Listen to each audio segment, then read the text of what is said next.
shall you have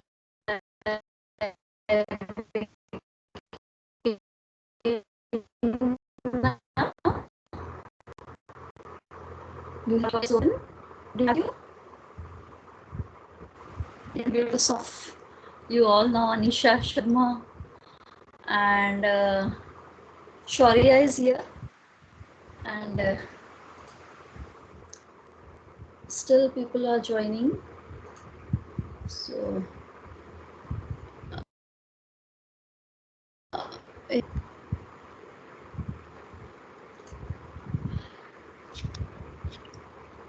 so can we begin now? You've got the text. Can you hear me? Yes, ma'am. You can hear me. And Yes, ma'am. you have got the text. Yes, ma'am. Okay. So here we begin from where we had left yesterday.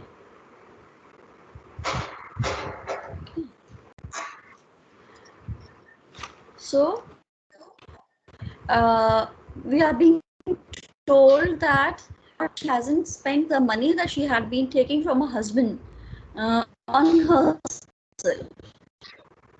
And she's telling us how, in order to save her husband's life, she had to commit forgery. She had to she had to forge the signatures of her father.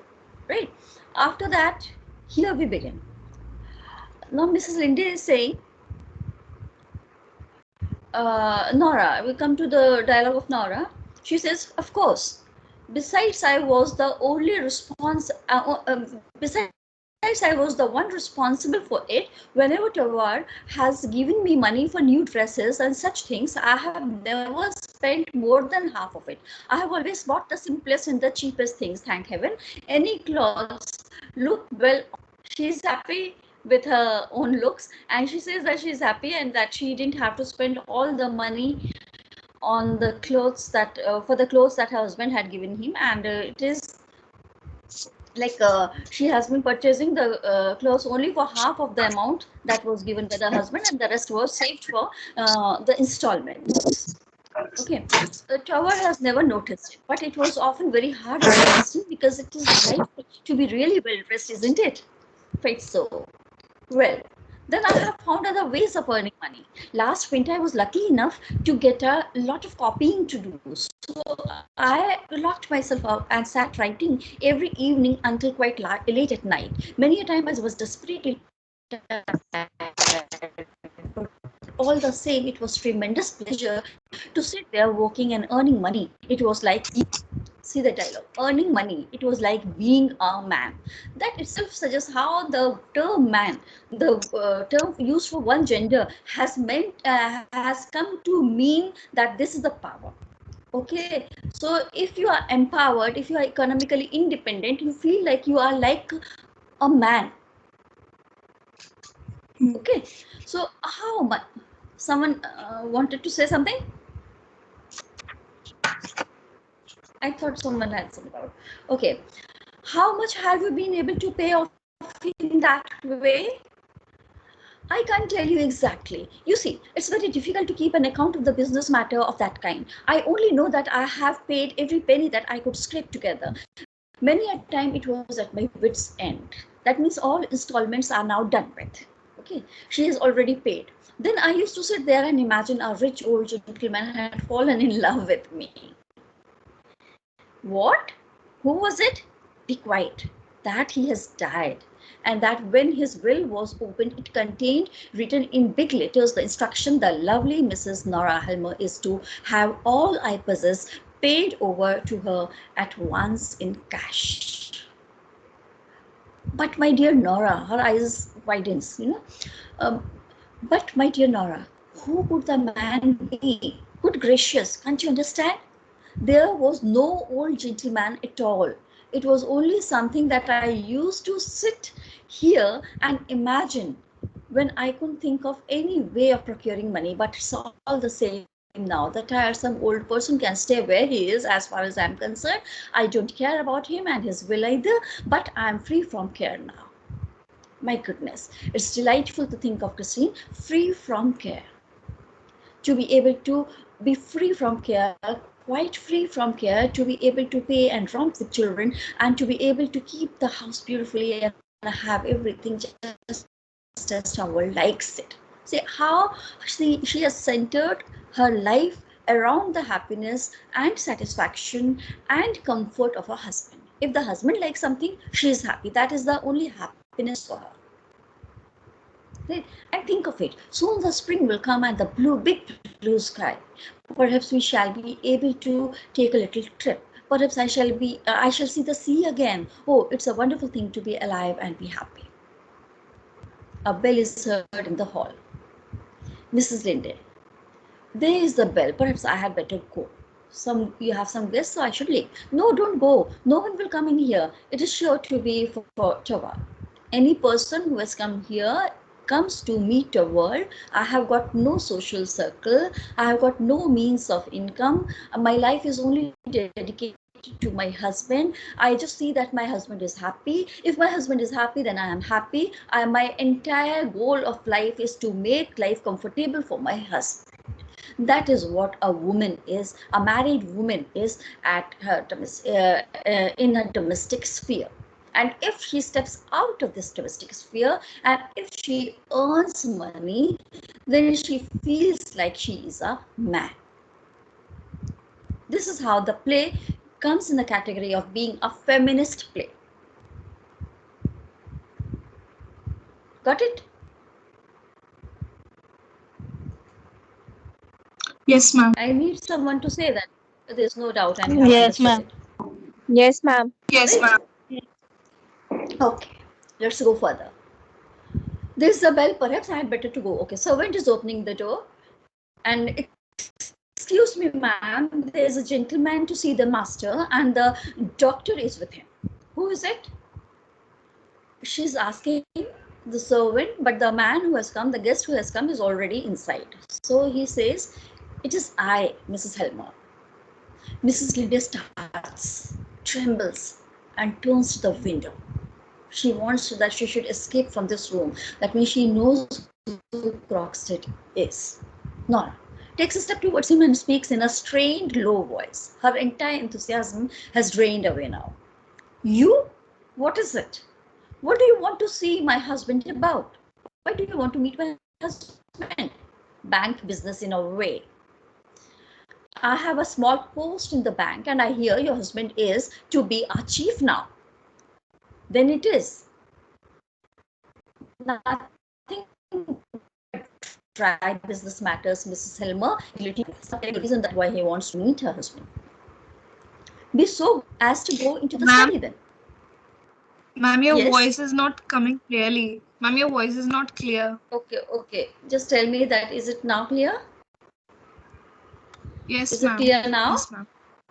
Yes, ma'am. It is. Okay. Mrs. Linde, Nora, who was that man? "A lawyer of the name of Croxted."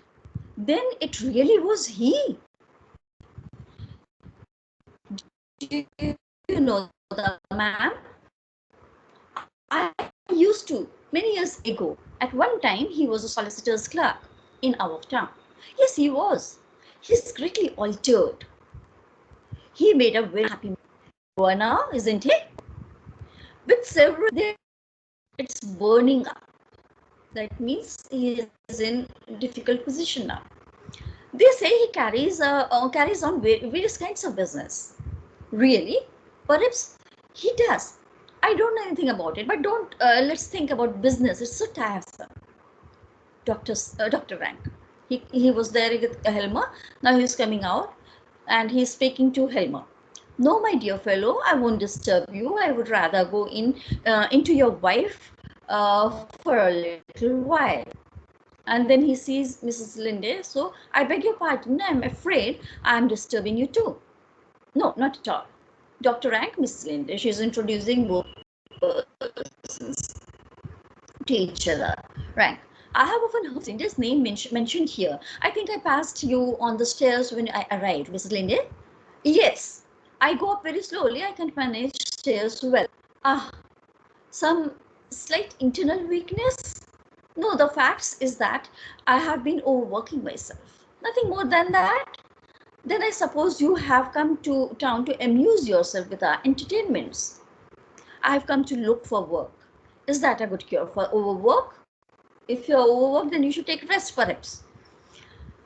One must live, Dr. Rank. It's for living that I need work. Yes, the general opinion seems to be that it's necessary. Look here, Dr. Rank. You know you want to live. She wants to explain. Certainly. However wretched I may feel, I want to prolong the agony as long as possible. That means working gives you agony. All my patients are like that, and so are those who are morally diseased. One of them, and a bad case, is at this very moment with Helma. Now he is hinting that Krogstad is morally diseased. Ah, whom do you mean? Rank, a lawyer of the name of Krogstad, a fellow who you don't know at all. He suffers from a diseased moral character, Mrs. Helmer, but even he began talking of it highly important that he should live. Now, Dr. Rank is hinting at that Krogstad is not a good man. He is not a man of good moral character, and that is why he is suffering from some kind of mental problem. This is what he is hinting at. He knows Krogstad. Did he? What did he say you traveled about? I have no idea. I only heard that it was something about the bank. I don't know this. What's his name? Krogstad has anything to do with the bank. Now, Nora is trying to understand the connection Krogstad from the very beginning. You will see in the play as it. Ma'am, I think there is some technical Yes. error, ma'am. Your voice is lagging. Internet issue. Should I change Yes, my? ma'am. So I think I should change my position. So just bear with me for a few seconds. Let me go to another room. Okay. Yes, ma'am. Yeah.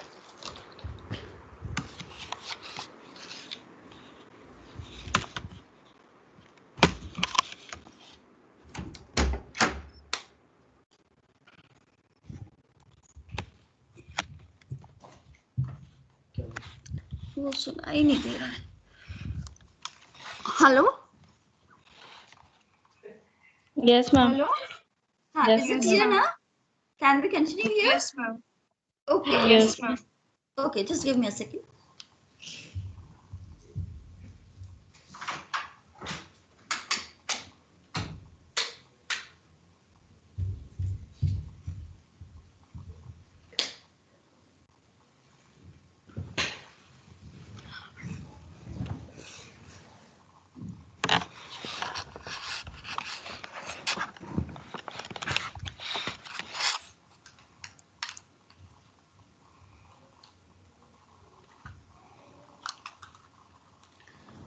Yeah, I think now it's clear. You can hear me. Yes, ma'am. Is the video also clear? Yes, ma'am. Clear. Okay.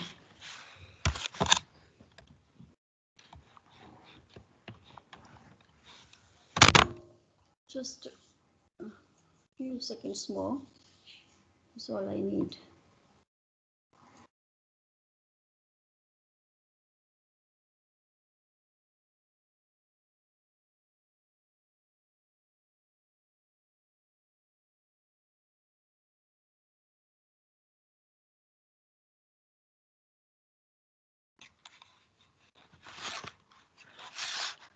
Yeah, now you can hear me, right? So we can continue. Yes, ma'am. Yes, ma'am.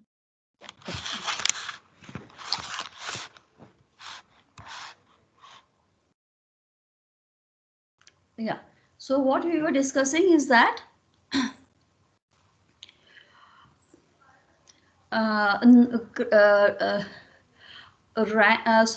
this Helmer and Krogstad, they probably know each other. This has not been told so now, but as the play will progress, we will find that Krogstad and Helmer have been familiar with each other right from the beginning. Okay, those who have read the play would know that Krogstad and Helmer, they used to be friends once upon a time. And now Helmer has become boss of Krogstad. You can hear me, right? Yes, ma'am. Yes, ma'am. Yes, ma'am. Yeah. Yes, ma'am. Okay. So here they knew each other, and now Krogstad, even though Mr. Helmer has become his boss, but he, he communicates with him in a very familiar tone, calling him by the first name, his Christian name, and this is something which is not much appreciated by Mr. Helmer. Right. So now let's come to rank. He says yes, he has some sort of appointment there. Then he's speaking with Mrs. Linde. I don't know whether you find also in your part of the world that there are certain people who go zealously snuffing about to smell out moral corruption, and as soon as they have found some, put the person concerned with some lucrative position where they can keep their eye on him. Healthy natures are left out in the cold. Now he's talking it. This Dr. Rank. He appears to be a person who is very pessimist, and he looks towards the downside of the life. And what he is pointing out that in this world, this is a strange thing that happens always. That the good people, they are kept aside, and those people who are morally corrupt, these people, they try to gain power. Okay, so they just go on smelling moral corruption. That means perhaps the hint is towards what Nora had done. And Krogstad has come here smelling out moral corruption. And his meeting with Helmer is not for some good purpose.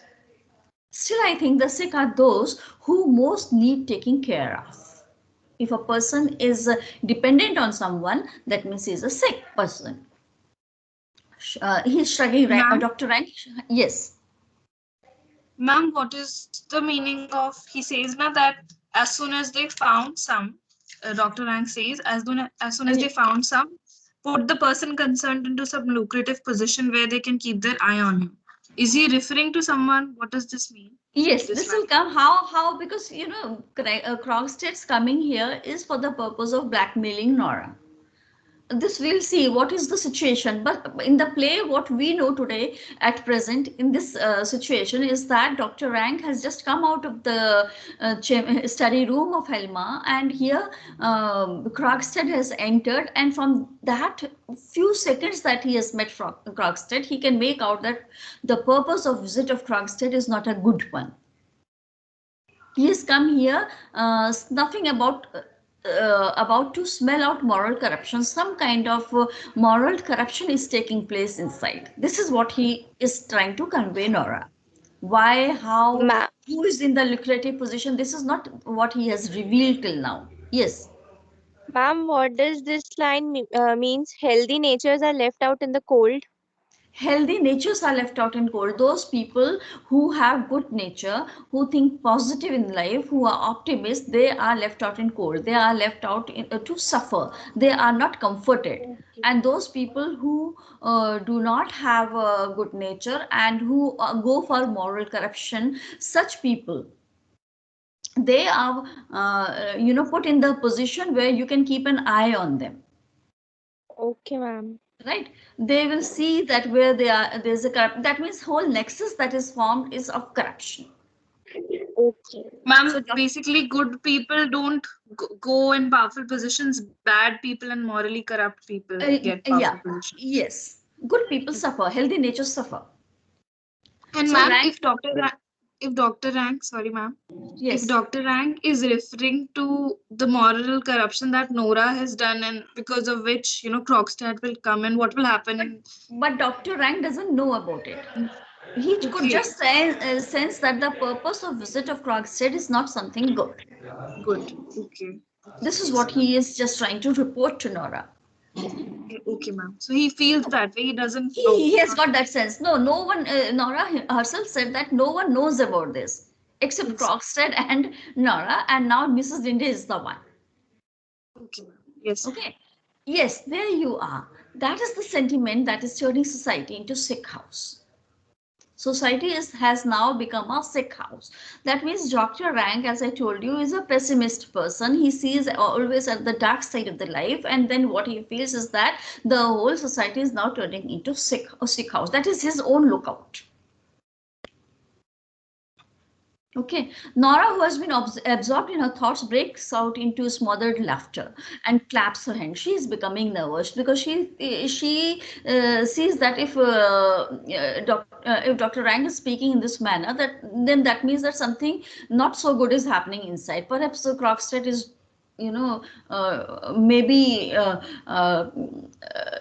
maybe planning some notorious act, revealing her secret. Why do you laugh at that? Have you any notion about what society really is? That means we are laughing at he doesn't know what's running in Nora's mind. So he feels that Nora is laughing at him. Oh, what do I care about the tiresome society? I'm laughing at something quite different, something extremely amusing. Tell me, Dr. Rang, are all the people who are employed in the bank dependent on Torvald now? Is that what you find is so extremely amusing? That your husband is boss? Nora smiling and humming, that's my affair.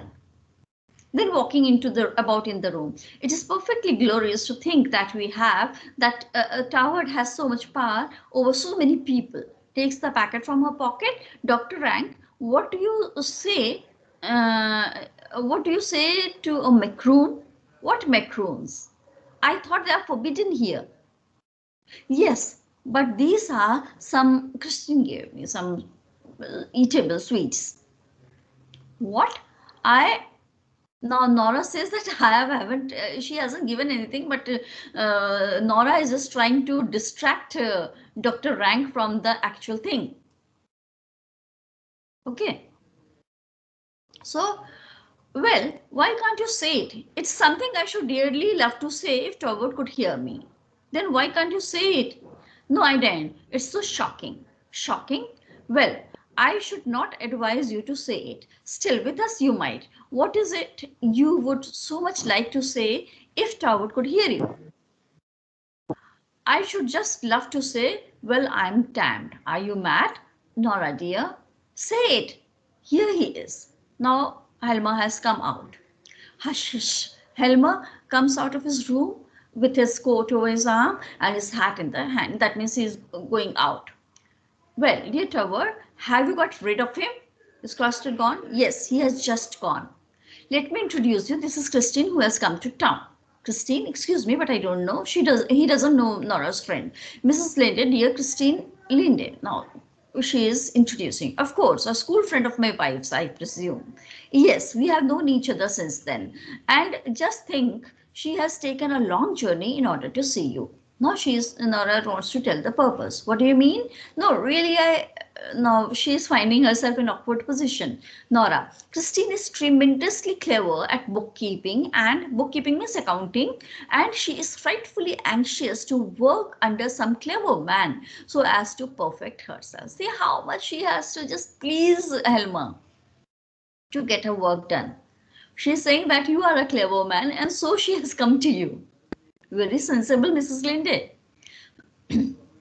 Nora, and when she heard you about the appointed manager of the bank, the news was telegraphed, She traveled here as quick as she could. Torvald, I'm sure you will be able to do something for Christine, for my sake, won't you? Right? Well, it's not altogether impossible. I presume you are a widow. Marital status of woman was very important, because if woman is married, that means she is taken care of by her man. But if woman is widow, then this means that someone needs to take care of her. A widow cannot be independent. Okay, Mrs. Linde, yes. And have had some experience of bookkeeping? Yes, a fair amount. Well, it is very likely I may be able to find something for you. Nora clapping her hands. Didn't I tell you? What did I tell you? What did I tell you? No, just like, whenever Helmer comes before her, she pretends to be a very childlike, very innocent, very lovable, adorable. This is how she plays. Right? How am I to thank you? There's no need. Puts on his coat. But today you must excuse me. Wait a minute, I'll come with you. Don't be long away, Torvald dear. About an hour, not more. Are you going to Christine? No, she wants Christine to leave. She is putting her cloak. Yes, I must go and look for a room. Oh, well, then we can walk down the street together. Nora helping her. What a pity it is. We are so short of space here. I'm afraid it's impossible for us. That means I would have made arrangement at my home itself for you to stay because you have no place to stay. But at present, you will have to look after yourself. Please don't think of it. Goodbye, Nora dear, and many thanks.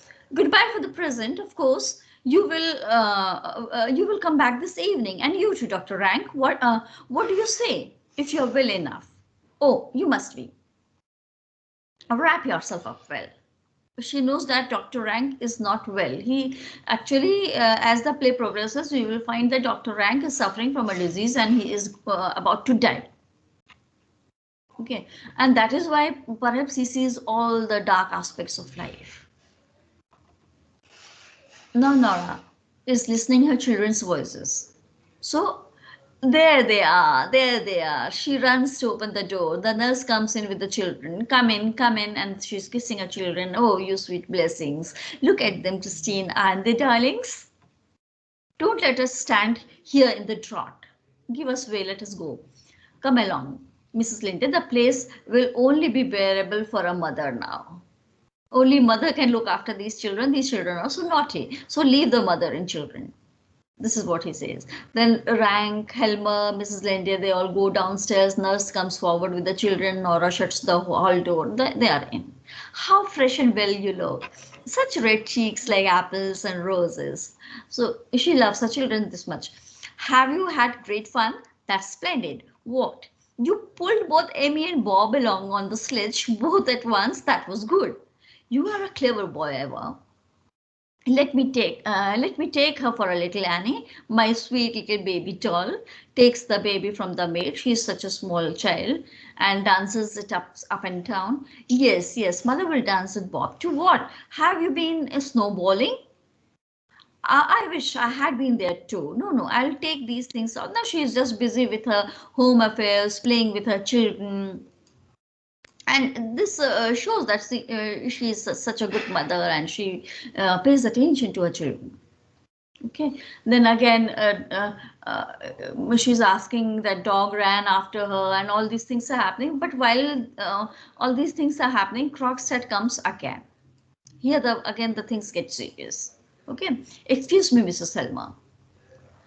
With a stifled cry, turns around and gets up to her onto her knees. What do you want? Whenever Krogstad comes, she is just, so scared. Krogstad, excuse me, the outer door was ajar. It was open. Ajar means it was open. I suppose someone forgot to shut it. My husband is out, Mr. Krogstad. That means you need not come here. I know that. What do you want here then? A word with you. With me? Then she is asking children to go. No, the strange man won't do mother any harm. Children, you can go inside. Yes, I do. You want to speak to me? Yes, I do. Today? It's not the first of the month yet. No, it is Christmas Eve and it will depend on yourself what sort of Christmas you will spend. Such a threat. Christmas Eve, that means here, from here Christmas tree will start getting dry, getting neglected, because this is the point. Till here Nora was enjoying all the security of the home, love of the home, but here comes the threat. Okay, Nora, what do you mean? Today it is absolutely impossible for me. I can't give you money. We won't talk about that until later on. This is something different. I'm not here for money. I presume you can give me a moment. Yes, I can, although good. I was in Olson's restaurant and saw your husband going down the street. Yes, with a lady. What then? She knows that it is Mrs. Linden. May I make so bold as if to ask if it was Mrs. Linden? It was. Just arrived in town yesterday. She's a great friend of yours, isn't she? She is, but I don't see. I knew her too once upon a time. I'm aware of that. Are you? So you know all about it. I thought as much. Then I can ask you without beating about the bush. Is Mrs. Linde to have an appointment in the bank? Is she going to... that means Krogstad knows Linde and he knows that Mrs. Linde has come here. Christine has come here for a job. So Nora is asking, what right have you to question Mr. Crockstead? You, one of my husband's subordinates? You're junior of my husband, but since you ask, you shall know. Yes, Mrs. Linde is to have an appointment, and it was I who pleaded her cause. Mr. Croxley, let me tell you that. I was right in what I thought then. Croxley says, Nora, walking up on the stage. Sometimes one has a tiny little bit of influence, I should hope. Because one is woman, it doesn't necessarily follow that. When anyone is in the subordinate position, Mr. Crockstead, they should really be careful to avoid offending anyone. Now, again and again, Nora is trying to give threat to Crockstead that since you are my husband's junior, your job is dependent on my husband now, so you should keep distance from me. Okay. Is it clear? I rushed Yes, yes, ma'am. these lines were not so important, but simply we know that Crockstead and Mrs. Linde, they know each other. Okay, so Nora, what? Yes, What do you mean? Crockstead, you will be so kind to say that I am allowed to keep my subordinate position in bank. That means again and again you are just trying to tell me that your husband has become my boss, so you should maintain this position. So Nora is surprised by this sentence. She does not understand the meaning of this. What do you mean by that? Who proposes to take your position away from you? Oh, there is no necessity to keep up the pretense of ignorance. You already know it. I can quite understand that your friend is not very anxious to expose herself to the chance of rubbing shoulders with me. And I quite understand too whom I have to thank for being turned off. Now he is referring to something that has happened long back. So Nora is trying to interpret, but I assure you, very likely. But to come to the point, the time has come when I should advise you to use your influence to prevent that. But Mr. Ma'am, Crockstead, I have no influence. Yes. excuse me, ma'am. And when Yes. Krogstad says that I quite understand to whom I have to thank for being turned off, is he Hmm. referring to Mrs. Linde or Yes. Nora? He's referring to Mrs. Linde. Yes. This means that there is something which Nora may not know now at present, but Crockstead had been turned off by Mrs. Linde. Yes, ma'am. Here Yes. we come to know that there has been some kind of relationship between Past. Christine and Crockstead. Yes. Okay. Okay, Okay. ma'am. Thank you. Yeah. So you just said that you had influence. So Nara is saying, naturally, I did not mean you to put that construction on it. What should make you think I have any influence of that kind with my husband? That means Nora knows that what's going in Elmer's office. Okay. So Krogstad said, oh, I have known your husband from our student days. That means we have been friends since our young days. I don't suppose he is any more unassailable than other husbands. You know, wives can easily persuade their husband. You can use that power. If you speak slightly of my husband, I can turn you out of the house. Don't say that my husband can be persuaded. He's a weak man and I can use my womanly power over him. Krogstad, you are bold, Mrs. Helmer. You are very strong. You pretend to be childlike, but you are strong. Right? I am not afraid of you any longer. Since she has already paid, as soon as the new year comes, I shall in very short time be free of the whole thing. She knows that she will get money and all the transactions will be complete between her and Krogstad. Now Krogstad is controlling himself. Listen to me, Mr. Helmer. If necessary, I am prepared to fight for my small post in the bank as if I were fighting for my life. I will not leave my job. Here we come to know that Krogstad has committed some kind of corruption in the bank. He has been doing something wrong with the bank money, and because of that, Helmer has threatened him that he will be put out of the job.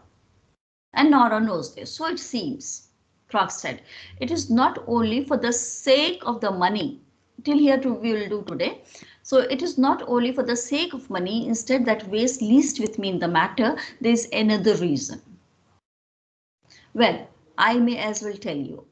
My position is this. I dare say you know like everybody else, that once many years ago, I was guilty of an indiscretion.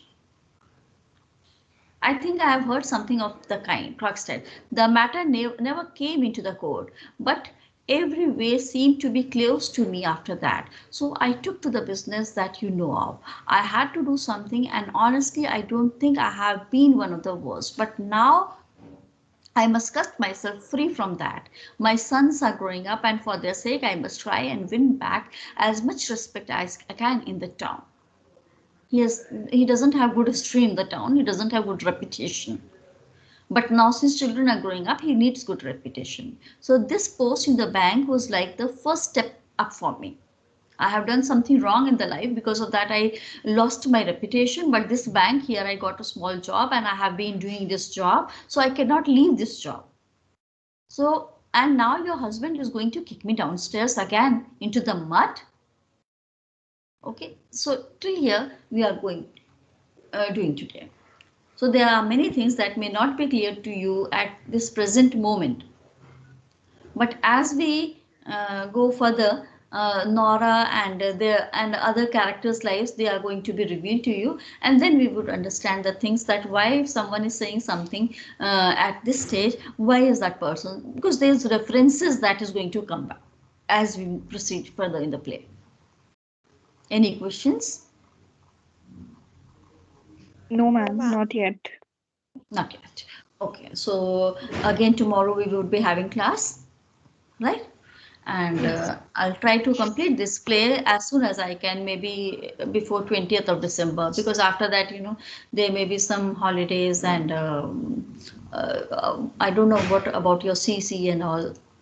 So we'll have to wait for that. So before that, I'll try to complete the play before 20 or 22 of December. Yeah. Right? Yes, ma'am. Yes, Okay ma'am. then. Okay Ma'am, have then. you taken the Yes, picture ma'am. with for the video?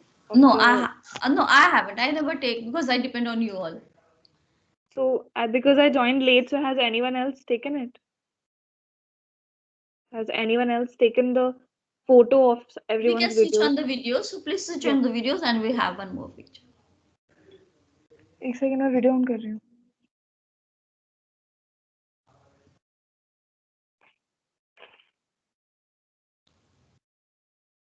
Yeah, we can have one picture, and you know, there are so many doubts that are going to come in the play, because as we would be discussing how it's a domestic tragedy, okay, how it's a modern tragedy, how this play is a social drama, how this play reflects the society, and why this play a feminist drama, how it turned the entire European world. It shook the European world. It was a turning point in the history of Europe. So these all points we would be discussing when we complete the play. The play is not very long, because in case of King Lear, you saw that there were 5 acts and each act had so many scenes. Here there are only 3 acts, and the language is the one that we currently use. There we had to discuss the language of the play also. So this is not needed. So we'll complete it fast, but then there is a lot of discussion here, perhaps more than King Lear. Right? Okay. Yes, ma'am. So Ma'am, we should. this Yes, ma'am. play, when we place this play in the periods, it comes in the modern period or in the Victorian period? It's modern play. Modern. Yeah. Okay, thank you, ma'am. Okay. Okay. Okay. Okay then. Bye.